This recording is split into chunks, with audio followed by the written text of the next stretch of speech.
morning, my name is Josh from Cyclone, and here is your detailed weather forecast update for Boxing Day, the 26th of December 2025, Friday. We've got a bit to talk about, particularly on the Queensland side of things, with tropical low expected to move into the northwest of the state, and a tropical low also forecast to develop out here into the Coral Sea. And this has some dramatic rainfall that's going to come through as a result, including some big-time rainfall accumulations into the northwest and some across the north coast. But first, down into southeastern Queensland this morning, it is a dry picture. After a couple of severe thunderstorms moved through the Ipswich area last night, you can see a bit of cloud cover, but a lot cooler this morning. Temperature observations are a lot more bearable at 25, 26 degrees through southeast Queensland, as opposed to this time yesterday morning where they're already tickling on 30 degrees with a bucket of humidity to go with it as well. It is possible that we do see a couple of showers later this afternoon and this evening through parts of the Sunshine Coast. You can see the forecast here is calling for a few showers here and there, but in terms of thunderstorm activity, and definitely severe thunderstorm activity as well, completely off the cards throughout the course of today, and that is 2025 severe thunderstorm season done and dusted. We're going to be waking up into 2026 with a few thunderstorms by the looks of things if we really do scoot this modelling out to the following weekend, 3rd, 4th and 5th of January respectively, when work all goes back. We do have a couple of thunderstorm chances through parts of southeastern Queensland, particularly on the 6th of January now by the looks of things, but it's too far out to make an accurate prediction as to how strong or severe this thunderstorm potential is. So I'm going to leave it for now. I'm going to let this kind of fester and mellow over the next couple of days. We'll see what thunderstorm activity we have into the first week of January. Typically from this time of the year, November and December, we see a high-end severe thunderstorm activity. So you think supercells, large hailstones, giant hailstones, destructive wind gusts, tornadoes. And then as we get towards January and especially February, it becomes a more kind of tamer, quieter, but more widespread thunderstorm risk. So afternoon, evening, slow-moving pulse thunderstorms like we've been seeing for the past week, basically through southeast Queensland, squall lines, all of that hoo-ha. That's what we're going to begin to see through parts of southeastern Queensland over the coming couple of months. A bit of a changeover. We will still see a mix of high and severe thunderstorm activity, particularly through January, but that's just what the norm becomes now. It's more of that lower end, smaller stuff or more insignificant stuff compared to the really high end stuff that we've gotten used to through southeast Queensland. But that's it. I'm going to leave that there for southeast Queensland. We'll get back to southern Australia shortly. I want to talk about northern Australia because we've got tropical lows galore. Let's start things off with the satellite and radar imagery. You can see we've got a low pressure system out here in the central parts of the Northern Territory. This system is now beginning to track in towards northwestern Queensland, and we've got some very heavy rainfall developing around these systems. Northeastern flanks here rolling into the Gulf country here and into the Leichhardt country here and towards northwestern Queensland. Cloncurry has picked up 120 millimetres overnight and counting, and multiple observations over the past couple of days have now seen upwards of 200 millimetres through northwestern Queensland. So the rainfall is on, that's for sure, and a lot of places, particularly those towards the north of this line here, extending across towards the North Queensland coastline, are very likely to see some very significant rainfall accumulations in the next couple of days. This includes Mount Isa, Burketon, Normanton, Karumba, Forsyth, Huendon, Charters Towers, Middleton, Richmond, all those places likely to see significant rainfall accumulations into the next couple of days, which could result into flooding. Before I get to those numbers, we also have low pressure over here in the top end of the Northern Territory, and that's stripping in shower and thunderstorm activity for our friends up in Darwin. We've got a lot of rainfall as well falling across parts of northeastern Northern Territory as well around Nullarbine and Cape Wessel. We're expecting that rainfall to slowly ease off in the next couple of days, but shower and thunderstorm activity should continue throughout today and into this coming weekend. But first, before I touch on those rainfall accumulations, low pressure forecast to develop here offshore from the North Queensland coastline. A Coral Sea tropical low pressure system is very likely to occur now, at least in an elongated fashion. And basically, an elongated low pressure system is a very stretched and disorganized low pressure. We've still got that rotating cyclonic winds around the system's area of low pressure, but it is very broad in nature, very stretched, very elongated. It's like a sausage as a low pressure system, not a pretty storm at all. And that's sort of what we're expecting to develop here offshore from the central and the North Queensland coastline, likely around the Mackay area. This has a very low chance of becoming into a tropical cyclone, and if it does come into a tropical cyclone, it's not going to come into the Queensland coastline. So in terms of a Queensland cyclonic threat from this system here, very minimal at this point in time, not really worth worrying about, but still something that I thought I should mention.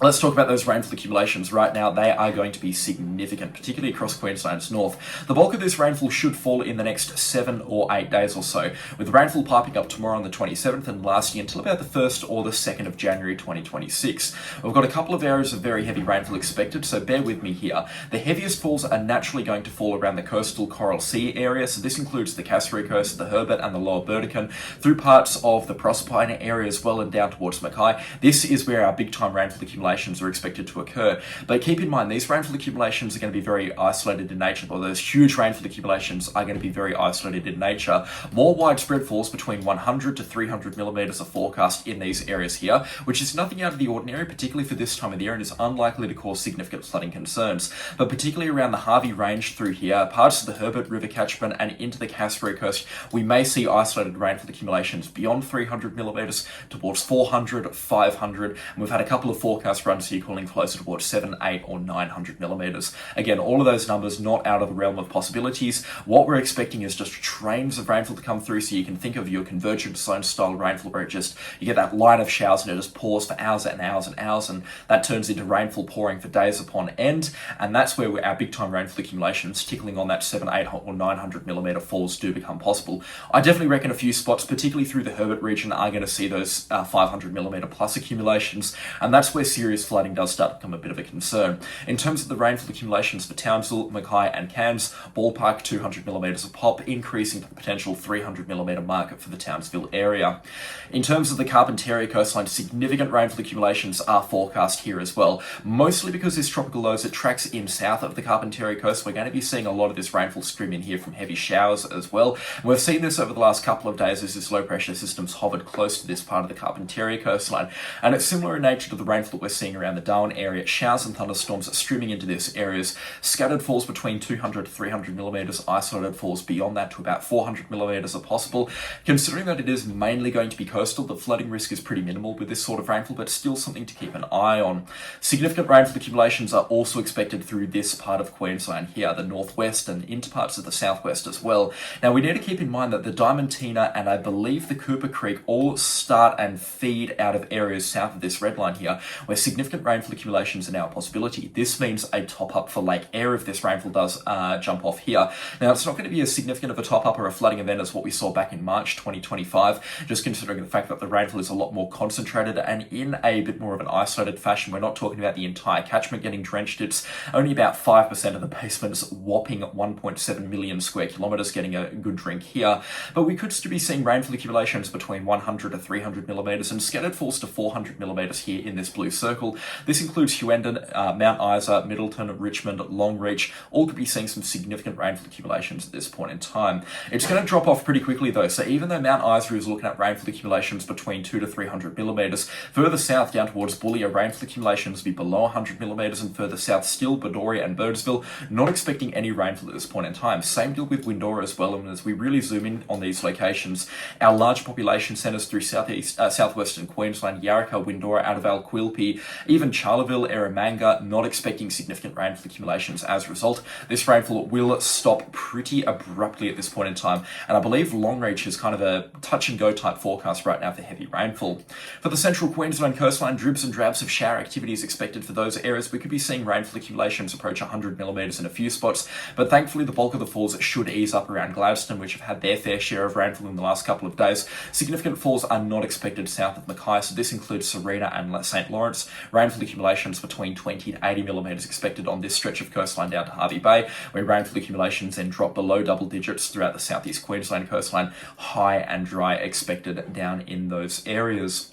Good to see this all come off as expected. I was copping a bit of flack, particularly over on Facebook over the last couple of days in regards to this rainfall forecast here. I picked this up on December 10th, I believe, and it's great to see that it is now about to come off, particularly on it with a long-range forecast that impacts so many people. Very good to see the reliability of these forecast models and also the reliability of forecasting interpretation techniques. So if you do want to stick around for some high-resolution, excellent for a long-range forecast, not to toot my own horn, then please do consider subscribing. It really does help out, and I promise you won't be disappointed. Let's talk about the Western Australian waters right now. We've got Tropical Cyclone Grant over here, well offshore from Western Australia. We've also got a bit of shower and cloud activity over here, which is a potential for a tropical cyclone in about 7 to 10 days or so. I mean, not this cluster of cloud, but in this sort of area. We're expecting something to maybe spin itself up, and I'll talk about that in just a few seconds. Cyclone Grant, Category 1, tracking offshore from the Cocos Keeling Islands. They barely got a gust of wind over there. It was really a big nothing burger. This system's then forecast to track out into the middle of the Indian Ocean. It should intensify intensify to a Category 2 tomorrow and then a Category 3 early next week. And then where it goes from that point onwards, pretty certain we're looking at this heading down towards Mauritius and Reunion, where it could get up towards Categories 4 and 5. This system does have a bright future ahead of it. Conditions are a lot more favourable as it tracks further away from Western Australia, but you can see no threat to mainland Western Australia at this point in time, but I will keep my watchful eye on it. It's a tropical cyclone, so naturally it does interest me greatly. Pushing this forecast modelling out towards the new year, we do have a couple of tropical cyclone prospects with an area of low pressure forecast to develop offshore from the Kimberley coastline sometime in the new year. Whether this spins itself up into a tropical low or a tropical cyclone, a bit uncertain at this point in time. Some of the more long-range wacky forecast solutions, particularly from the GFS, are calling for full-blown cyclone activity out around the 5th to the 10th of January. In fact, the GFS, which has a tendency to call for some wacky scenarios, particularly into the extreme long-range types on the forecast, is calling for multiple tropical cyclones to spin itself up. It's definitely a factor that I'm going to keep an eye on, that's for sure. I mean, at this time of the year, tropical cyclone activity offshore from Western Australia is pretty prevalent, but we may see something develop in this sort of area here. I'd actually be surprised if we didn't see a full-blown tropical low or even a tropical cyclone developing in this region into the first week of 2026 rather. Far out, that is a strange thing to say.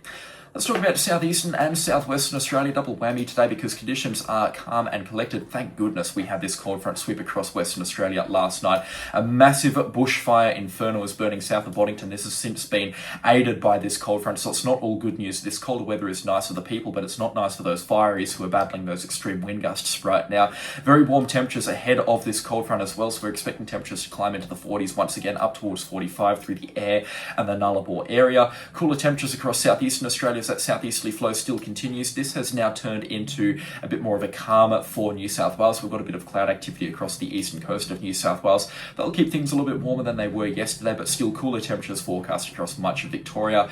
Things will begin to warm up under the influence of high pressure that's situated through the Bight and across central Australia, and that's going to cause these temperatures to climb into the 30s and then eventually into the 40s once again after this coming weekend. 44.1 degrees yesterday, the hottest Christmas day on record in my place. It was awful. The aircon failed to keep up yesterday. It was absolutely atrocious, the heat.